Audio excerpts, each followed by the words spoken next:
ચાલો વિદ્યાર્થી મિત્રો, ડાયપોલના કારણે ઉદ્ભવતું સ્થિતિમાન આપણે ચર્ચા કરી દીધી છે.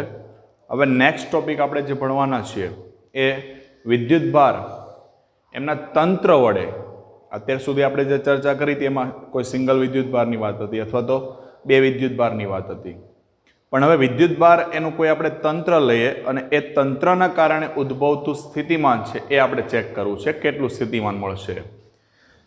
તો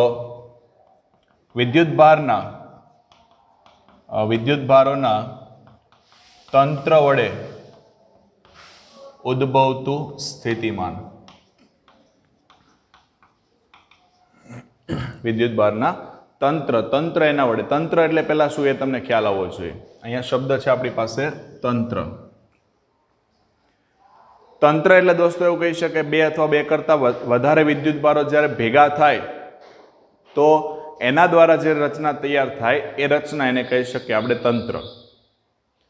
તો અહીંયા વિદ્યુતભાર જે છે એનું તંત્ર બનાવવું છે આપણે, અને એ તંત્ર બનાવવા માટેની જે પરિસ્થિતિ છે એને આપણે એ રીતે સમજી શકીએ. દાખલા તરીકે એક રચના બતાવો. સમજો કે અહીંયા કોઈ એક બિંદુ છે પી.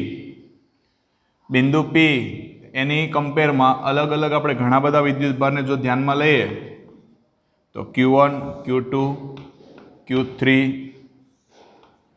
Q4, Q5. આ દરેકે દરેક વિદ્યુતભાર જે છે એનું બિંદુ P થી આપણે અંતર લઈએ તો આને લખી શકીએ આપણે સ્થાન સદિશના સ્વરૂપમાં R1P, R2P, R3P, R4P અને R5P. ક્લિયર છે? પહેલા રચના વિચાર દો કે આકૃતિમાં દર્શાવ્યા પ્રમાણે અલગ અલગ વિદ્યુતભારો Q1, Q2, Q3, Q4 અને Q5 કોઈ બિંદુ P થી અલગ અલગ અંતર છે આપણી પાસે R1P, R2P, R3P, R4P અને R5P જેટલા અંતરે આવેલા છે.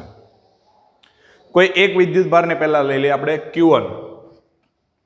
સમજો કે આ Q1 વિદ્યુતભાર છે તો Q1 ના કારણે બિંદુ P પાસે ઉદ્ભવતું સ્થિતિમાન, Q1 વિદ્યુતભારના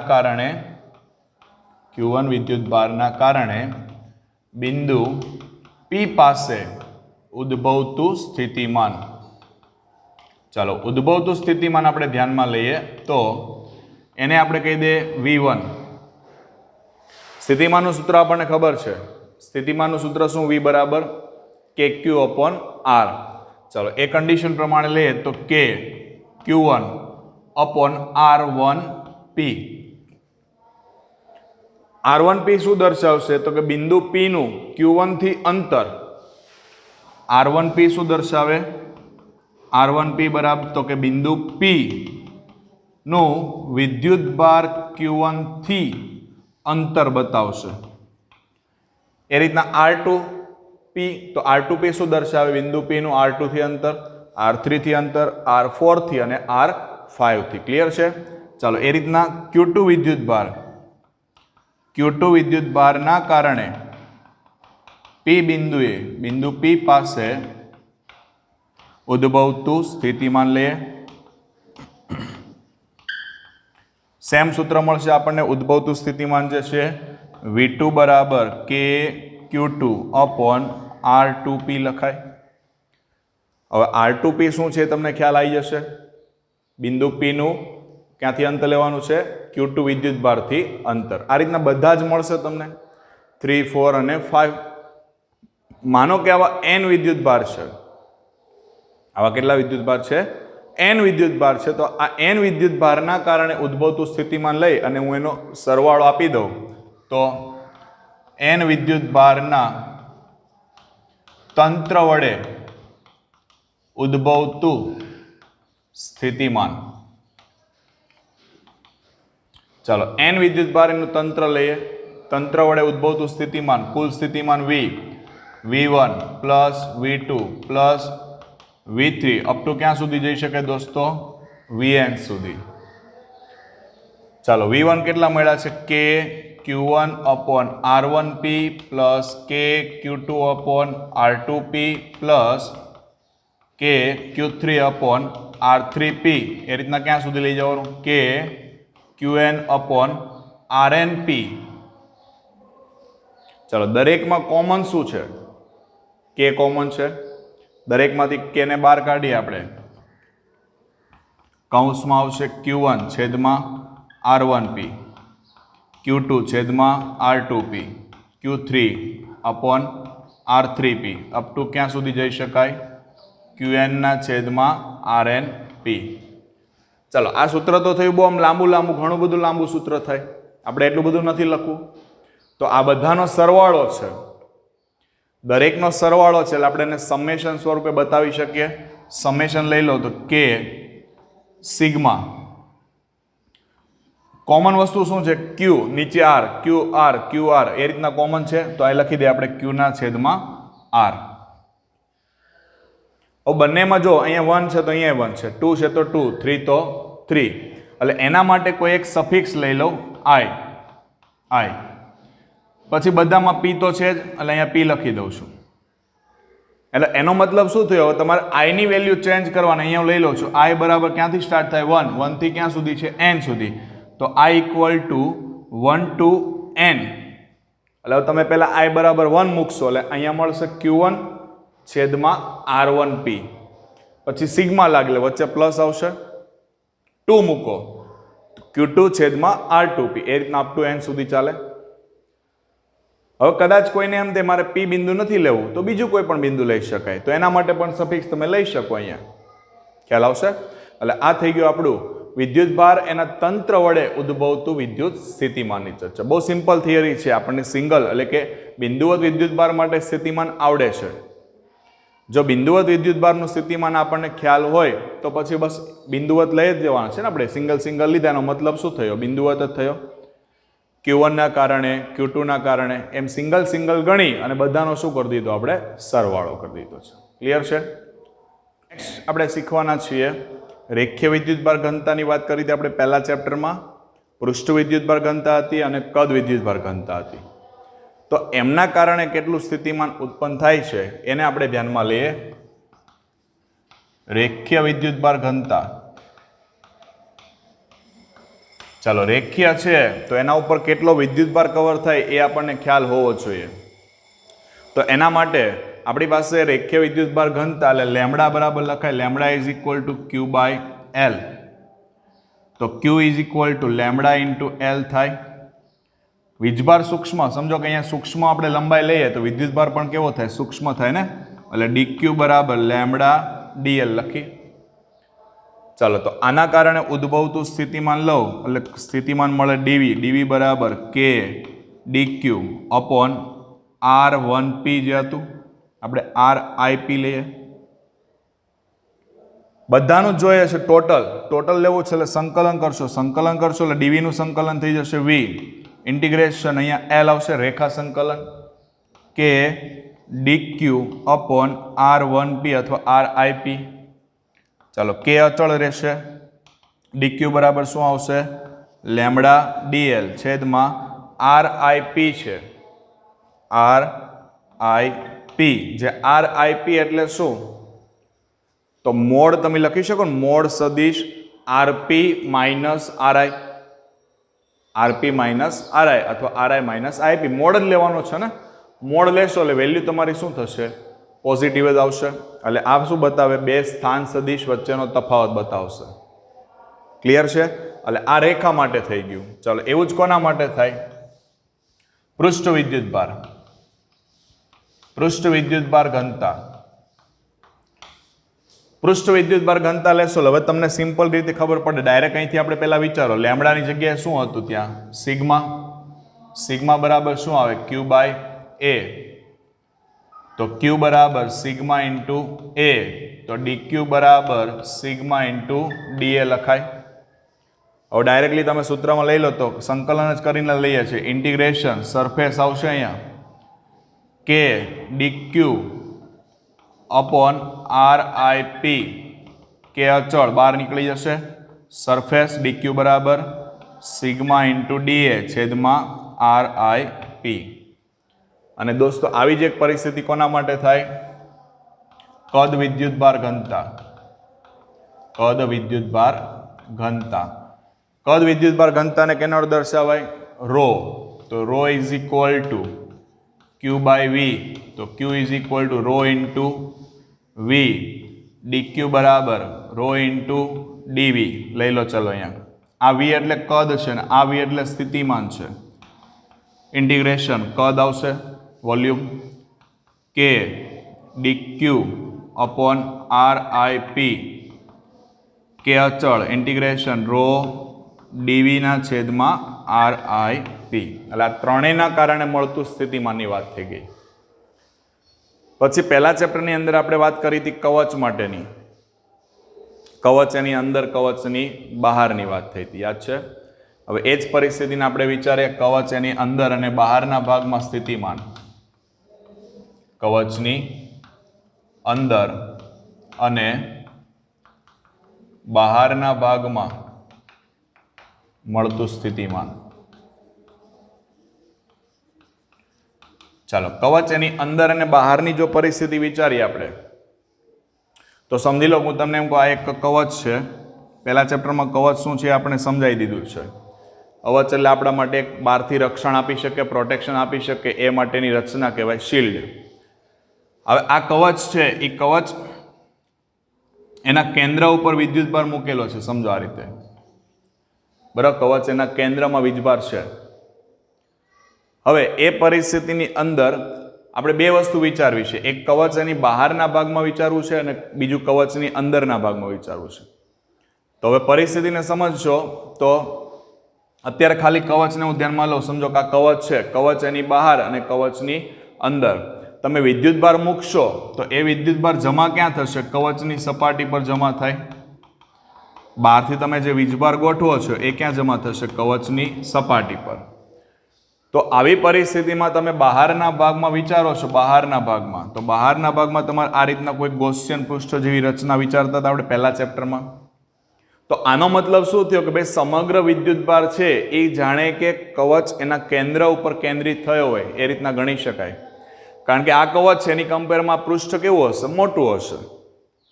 તો સમગ્ર વિદ્યુતભાર જે છે એના કેન્દ્ર ઉપર કેન્દ્રિત થયેલો હોય તે રીતે ગણી શકાય. તો કેન્દ્ર પાસે ઉદ્ભવતું સ્થિતિમાન આપણે ગણવા જઈએ તો એનું સૂત્ર આપણને સીધું જ મળશે, V બરાબર KQ અપોન R. અહીંયા માન લો મારી પાસે આ કેપિટલ R ત્રિજ્યાની કવચ છે અને આપણે જે પૃષ્ઠ બહાર વિચાર્યું છે સ્મોલ r ત્રિજ્યાનું છે. ચાલો, આ તો બહારના ભાગની વાત થઈ. હવે અંદરના ભાગ માટે વિચારો. અંદરના ભાગ માટે વિચારી એટલે બહારનો ભાગ આ ભૂલી જવાનો, અંદરનો ભાગ ધ્યાનમાં લઈએ.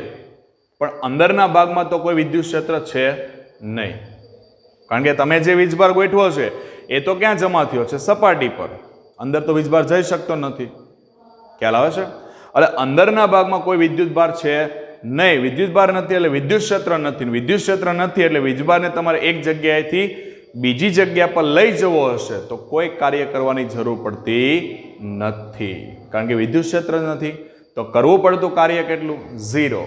તો એનો મતલબ શું થયો કે કવચ એના કેન્દ્ર પાસે સ્થિતિમાન કેટલું હશે? તો જે સ્થિતિમાન એની સપાટી પર હોય ને એટલું જ સ્થિતિમાન ક્યાં હોય? એના કેન્દ્ર પર પણ હશે. કારણ કે અંદરના ભાગમાં આપણે કોઈ કાર્ય કરવાનું નથી અને કાર્ય નથી કરતા મતલબ શું થયું?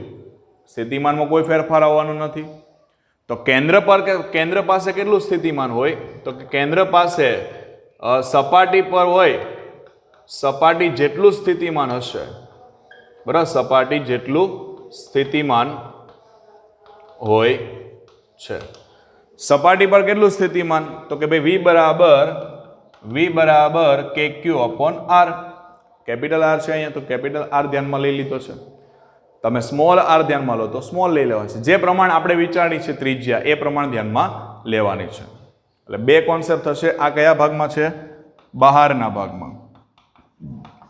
અને પેલો કયા ભાગમાં? અંદરના ભાગમાં. બહારનો ભાગ વિચારશો એનો મતલબ શું થયો કે બધો જ વીજભાર એ જાણે કે એના કેન્દ્ર ઉપર કેન્દ્રિત થયો હોય તે રીતે વર્તે. બરાબર, કેન્દ્ર ઉપર કેન્દ્રિત થયો હોય તે રીતે વર્તે એટલે બધું જ વાત આવી જશે. જેટલી ત્રિજ્યા છે બધું જ આવી જશે. બરાબર છે?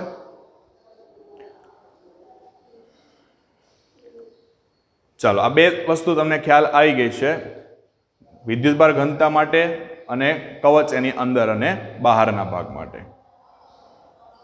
ચાલો, નેક્સ્ટ થિયરી છે દોસ્તો આપણી પાસે સમસ્થિતિમાન પૃષ્ઠ. ઇક્વિપોટેન્શિયલ સરફેસ, સમસ્થિતિમાન પૃષ્ઠો. બરાબર, સમસ્થિતિમાન પૃષ્ઠો એટલે શું કહી શકાય? ઇક્વિપોટેન્શિયલ સરફેસ ગણી શકાય. એક સરખું, નામ પરથી જ ખ્યાલ આવે.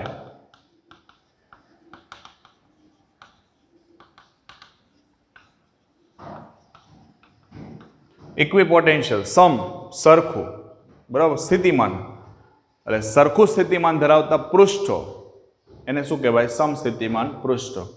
તો બસ નામ પરથી ખ્યાલ આવી ગયો એટલે આપણે શું લખી શકાય કે જે પૃષ્ઠ પરના દરેક બિંદુએ સ્થિતિમાન સમાન હોય, જે પૃષ્ઠ પરના દરેક બિંદુએ સ્થિતિમાન કેવું હોય? સમાન હોય, તેવા પૃષ્ઠ એને કહેવાય સમસ્થિતિમાન પૃષ્ઠ. જે પૃષ્ઠ પરના દરેક બિંદુએ સ્થિતિમાન કેવું હોય?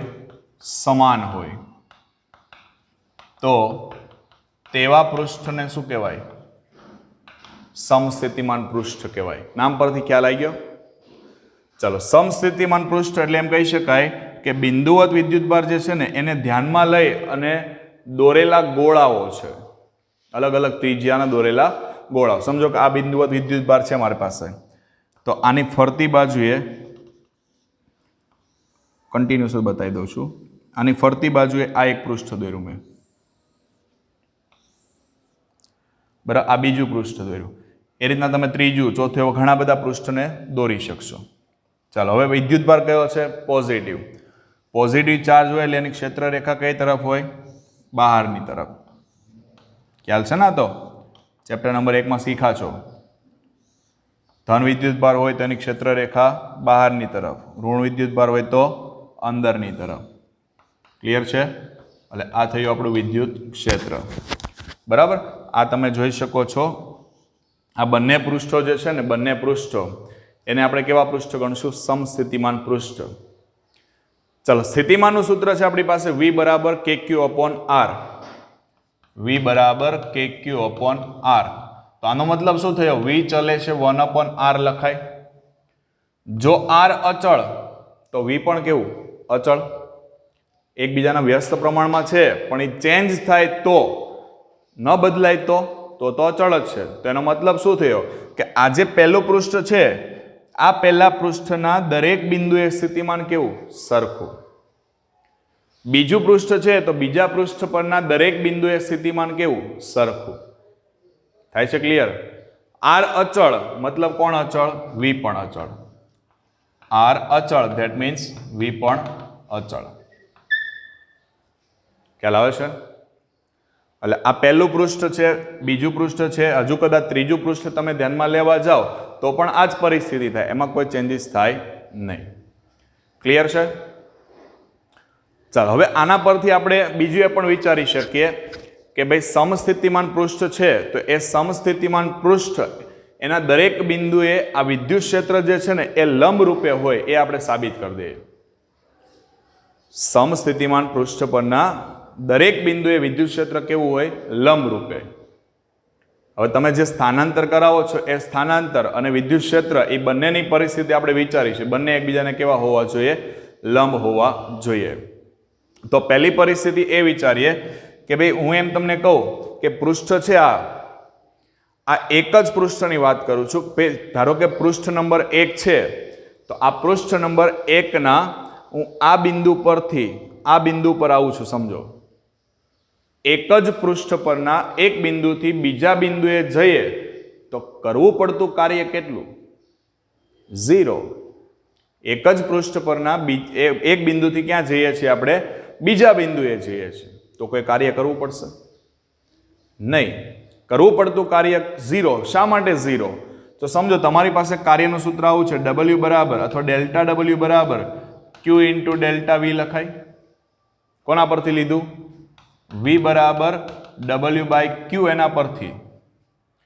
હવે એક જ પૃષ્ઠ પર તમે ચાલો છો તો એક જ પૃષ્ઠ પરના ગમે તે બિંદુ લેશો, જે પૃષ્ઠ પરના દરેક બિંદુએ સ્થિતિમાન કેવું હોય? સમાન હોય. તો આ બિંદુએ સ્થિતિમાન ગણો અને આ બિંદુએ સ્થિતિમાન ગણો. સ્થિતિમાન તો બંને કેવા છે? સમાન જ છે. તો એનો તફાવત પણ કેટલો મળે? 0. કારણ કે બે સમાન વેલ્યુ હોય એની તમે બાદબાકી કરો, આન્સર કેટલો થાય? 0 થાય. તો અહીંયા મારી પાસે ડેલ્ટા વી કેટલા થઈ જશે? 0. તો આખો આન્સર કેટલો થઈ ગયો? 0. મતલબ શું થયું? કરવું પડતું કાર્ય કેટલું? 0. જો કરવું પડતું કાર્ય 0 હોય તો હવે આપણે એકમ ધન વિદ્યુત ભારને પૃષ્ઠ પરના એક બિંદુથી બીજા બિંદુ સુધી લઈ જવો છે. એકમ ધન વિદ્યુત ભારને ક્યાં લઈ જઈએ? પૃષ્ઠ પરના એક બિંદુથી બીજા બિંદુ સુધી લઈ જવાનો છે. ચાલો, એક બિંદુથી બીજા બિંદુ સુધી લઈ જતા કરવું પડતું કાર્ય કોના જેટલું હોય? કરવું પડતું કાર્ય સ્થિતિમાન જેટલું હોય. V બરાબર W અથવા W બરાબર V. કેમ? વીજભાર કેવો છે? એકમ. અહીંયા મૂકી દો 1, તો V બરાબર શું થયું? W. V નું સૂત્ર છે V બરાબર ED અથવા E ડોટ dl. તો E સદિશમાંથી અદિશમાં જ લખી દઉં છું, E dl cos થીટા. ચાલો, કાર્ય કેટલું છે? અહીંયા 0 છે, મતલબ 0 બરાબર E dl cos થીટા. હવે આપણને ખ્યાલ છે E તો 0 હોવાનું નથી, dl પણ 0 નહીં હોય, કારણ કે સ્થાનાંતર તો કરીએ જ છીએ. વિદ્યુત ક્ષેત્ર આપણને દેખાય છે અહીંયા, મતલબ E 0 નથી. આવું લખાય, E does not equal to 0, dl does not equal to 0. તો બચ્યું કોણ? cos theta. cos થીટા બરાબર કેટલા? 0 હોય. cos થીટા 0 હોય તો થીટા બરાબર કેટલા મળે? π/2. કારણ કે cos ની અંદર 0 ક્યારે વેલ્યુ આવે? π/2 હોય ત્યારે. થીટા મતલબ π/2 નો છે, એનો મતલબ શું થયો? E અને dl. થીટા કોની વચ્ચેનો છે? E અને dl વચ્ચેનો છે. તો એનો મતલબ શું થઈ ગયો? E માટે E લંબ dl ગણાય, E પરપેન્ડિક્યુલર dl. મતલબમાં દરેક બિંદુએ વિદ્યુત ક્ષેત્ર જે છે એ સમસ્થિતિમાન પૃષ્ઠ પરના દરેક બિંદુએ કેવું છે? લંબ રૂપે હોય છે. અલગથી પણ આપણને 2 માર્ક્સના ક્વેશ્ચનમાં પૂછી શકે છે, ખાસ યાદ રાખજો. અલગથી પણ 2 માર્ક્સની અંદર આપણને પૂછી શકે છે. એટલે E dot dl cos theta છે, E ડોટ dl V નું સૂત્ર છે, ડોટ કાઢીએ છીએ એટલે cos લાગે છે, પણ કરવું પડતું કાર્ય 0 છે. કરવું પડતું કાર્ય 0 છે. તો હવે વિચારો, E 0 હોય નહીં, dl 0 હોય નહીં, તો બચ્યું કોણ? cos theta. cos થીટા કેટલા હોય? 0. તો cos 0 ક્યારે આવે? π/2 હોય ત્યારે. ચાલો, આટલું ખબર પડી ગઈ છે. હવે તમને એમ આપી દે, ભાઈ ડાયપોલના કારણે ઉદ્ભવતું સ્થિતિમાન છે, ડાયપોલના કારણે ડાયપોલના જે સમસ્થિતિમાન પૃષ્ઠ છે એ સમસ્થિતિમાન પૃષ્ઠ બતાવો. તો ડાયપોલ આપણને ખબર હોય, ડાયપોલની અંદર એક પોઝિટિવ ચાર્જ આવે, બીજો કયો આવે? નેગેટિવ. બરાબર, ડાયપોલમાં કોણ આવે? એક પોઝિટિવ આવે અને બીજો કોણ આવશે? નેગેટિવ આવશે. એટલે આની જો પરિસ્થિતિ વિચારવાની થાય આપણે, તો એ પરિસ્થિતિમાં આપણને ખ્યાલ છે પોઝિટિવ અને નેગેટિવ વચ્ચે શું થાય? પોઝિટિવ અને નેગેટિવ જે છે તો એમની વચ્ચે શું થશે? આકર્ષણ થશે. બરાબર, એની વચ્ચે શું થાય? આકર્ષણ થાય. એટલે એ આકર્ષણની પરિસ્થિતિને આપણે બતાવવાની થશે અહીંયા. પણ સમસ્થિતિમાન પૃષ્ઠ ધ્યાનમાં લેવા છે, તો આની ફરતે આ રીતે દોરી શકાય. અત્યારે સિંગલ દોરીએ. ચાલો, આ પોઝિટિવ ચાર્જ માટે થયું, સેમ કોના માટે હોય? નેગેટિવ માટે.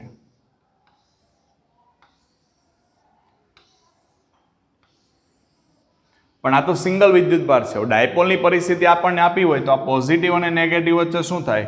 આકર્ષણ થાય. આકર્ષણ થાય એટલે તમે સમજો, આ પેલી બાજુ ખેંચાય અને માઇનસ છે એની તરફ ખેંચાવાનો પ્રયત્ન કરે. જો પોઝિટિવ પેલી બાજુ ખેંચાય તો અહીંયા આની વચ્ચે જે ગેપ છે એ શું થાય? ઘટે. તમે રિંગ ધ્યાનમાં લઈ લો, 2-3 રીંગો એને આ રીતના ગોઠવો વચ્ચે એકબીજાને સરખા અંતરે, પછી એક છેડાને આમ ધક્કો મારો તો એક બાજુની ગેપ જે હશે ને, અહીંયા તમે જો આ દરેકની વચ્ચે જે ગેપ દેખાય ને, આ ગેપમાં શું થશે? ઘટાડો. તો અહીંયા ગેપમાં શું થઈ જશે? વધારો. એટલે એ ટાઈપની પરિસ્થિતિ સર્જાશે. સમજો કે આ પોઝિટિવ ચાર્જ છે, તો અહીંયા તમારી પાસે જે પૃષ્ઠ હતા એ નજીક આવવાનો પ્રયત્ન કરશે અને પેલી બાજુના જે પૃષ્ઠ છે એ ક્યાં જવાનો પ્રયત્ન કરશે?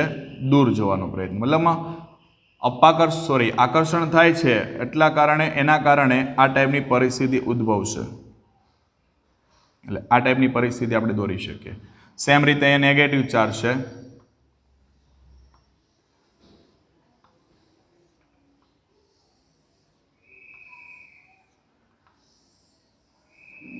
દોરી શકાય આ રીતે.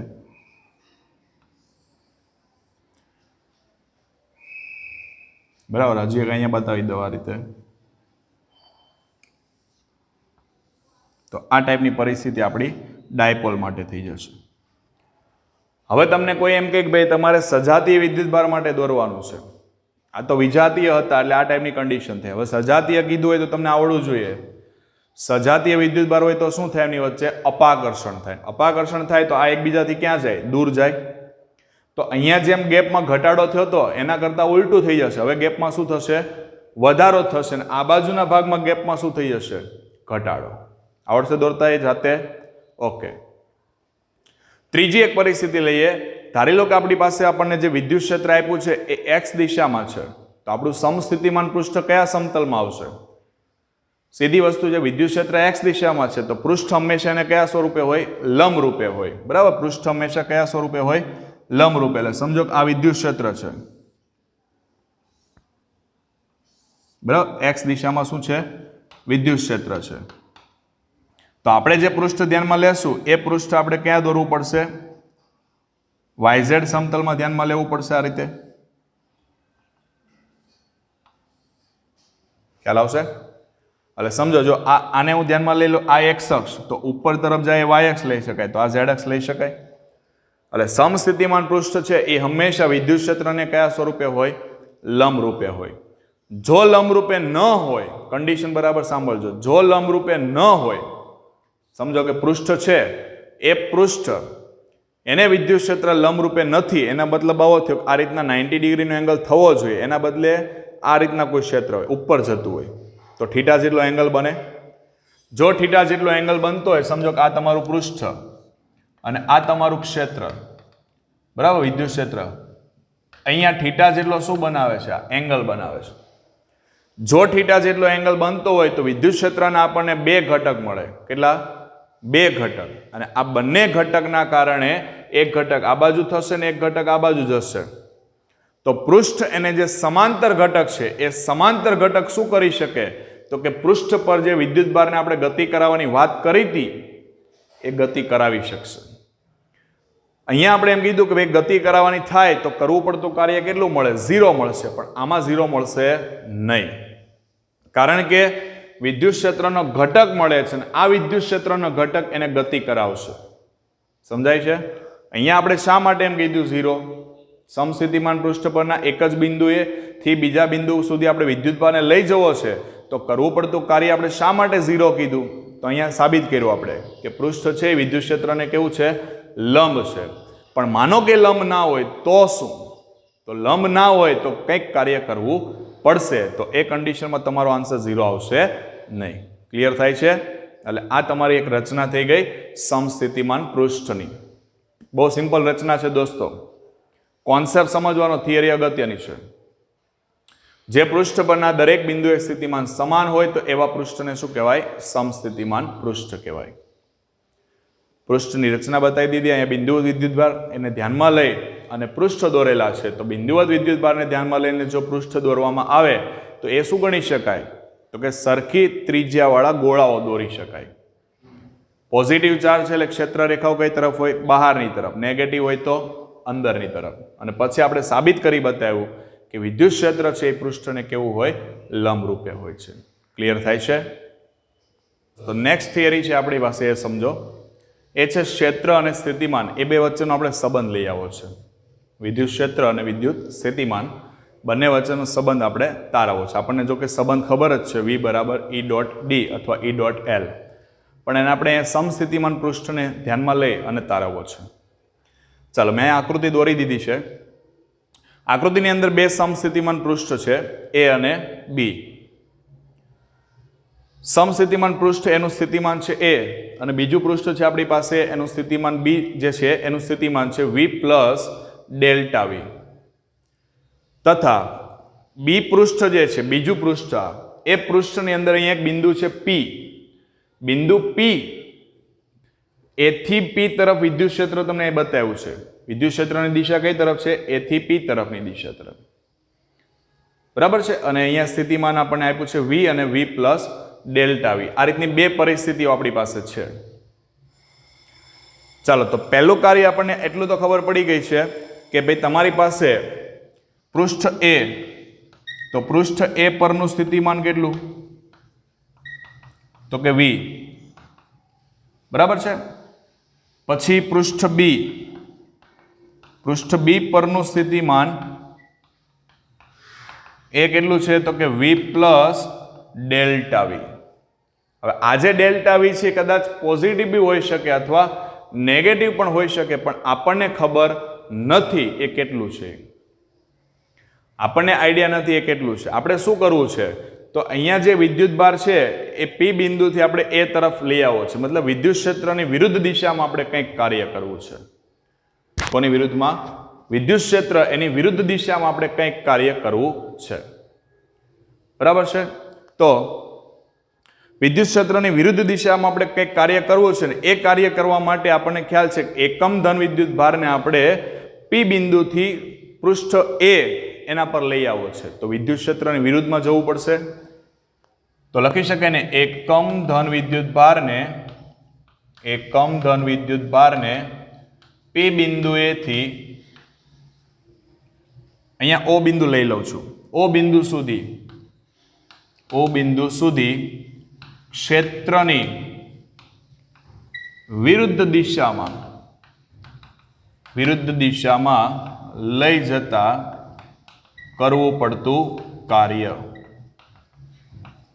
ચલો, પહેલા તો કેટલું કાર્ય કરવું પડશે ને એ વિચારીએ. હવે વિદ્યુતભાર કેવો છે? એકમ છે. તો કરવું પડતું કાર્ય કોના જેટલું હોય? સ્થિતિમાન જેટલું. બરાબર છે. સ્થિતિમાનનું સૂત્ર આપણને ખબર છે, ઈ ડોટ એલ. બરાબર. ઈ ડોટ એલની જે કન્ડિશન છે એ કન્ડિશન પ્રમાણે આપણે વિચારણા કરવાની છે. તો આપણી પાસે અહીંયા કેટલું સ્થાનાંતર કરાવવું છે? આપણે ડીએલ જેટલું. બરાબર છે. અહીંયા કેટલું સ્થાનાંતર કરાવવાનું છે? ડીએલ જેટલું. આને લઈ લઉં છું મોડ સદિશ ઇન્ટુ ડીએલ. આટલું થશે, કારણ કે વિરુદ્ધ દિશામાં જવું છે. પણ અહીંયા તમે વિરુદ્ધ દિશામાં જાઓ છો ત્યારે થતું કાર્ય એ કોના જેટલું હોય? સ્થિતિમાનના તફાવત જેટલું. તો સ્થિતિમાનનો તફાવત બરાબર VA minus VB. VA minus VB. VA નું સ્થિતિમાન વધારે છે, આગળ જાઓ છો સ્થિતિમાન ઘટતું પણ હોઈ શકે. તો VA નું કેટલું છે? V. આનું કેટલું છે? V plus delta V. આ રીતે લખાય V પ્લસ ડેલ વી. અહીંયા કાઉન્સ છૂટા પાડશો, VV કેન્સલ, આન્સર થઈ ગયો માઇનસ ડેલ વી. તો મૂકી દો અહીંયા સ્થિતિમાનનો તફાવત. માઇનસ ડેલ વી બરાબર મોડ સદિશ E ઇન્ટુ ડેલ એલ.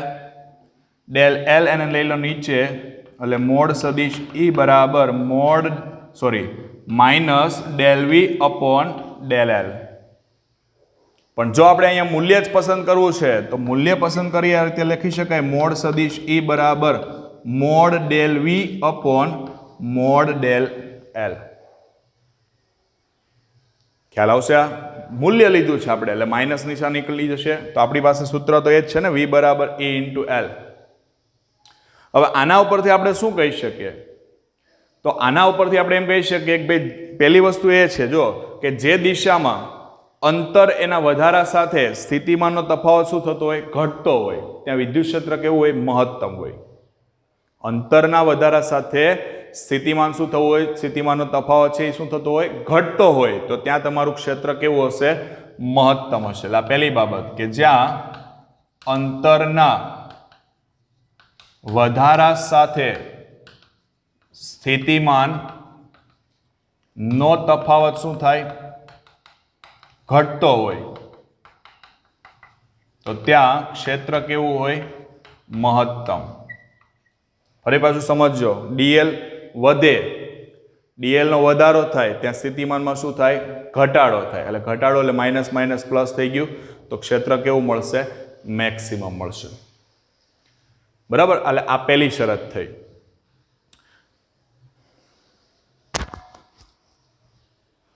અને બીજી શરતની વિચારણા કરીએ તો કોઈ પણ બિંદુ પાસે સમસ્થિતિમાન પૃષ્ઠ એને લંબ રૂપે આવેલું વિદ્યુત ક્ષેત્ર, એક વિદ્યુત ક્ષેત્રનું માન કેટલું હોય? તો વિદ્યુત ક્ષેત્રનું માન એકમ સ્થાનાંતર દીઠ વિદ્યુત સ્થિતિમાનના તફાવત જેટલું હોય. એટલે વિદ્યુત ક્ષેત્ર માટે ચર્ચા કરી છે. કોઈ પણ બિંદુએ સમસ્થિતિમાન પૃષ્ઠને લંબ રૂપે વિદ્યુત ક્ષેત્ર એનું માન કોના જેટલું હોય? તો કે એકમ સ્થાનાંતર દીઠ વિદ્યુત સ્થિતિમાનના તફાવત જેટલું. એકમ સ્થાનાંતર દીઠ વિદ્યુત સ્થિતિમાનના તફાવત જેટલું હોય છે. ક્લિયર છે? એટલે વિદ્યુત ક્ષેત્ર અને વિદ્યુત સ્થિતિમાન એમની વચ્ચેનો સંબંધ થયો છે. ક્લિયર છે?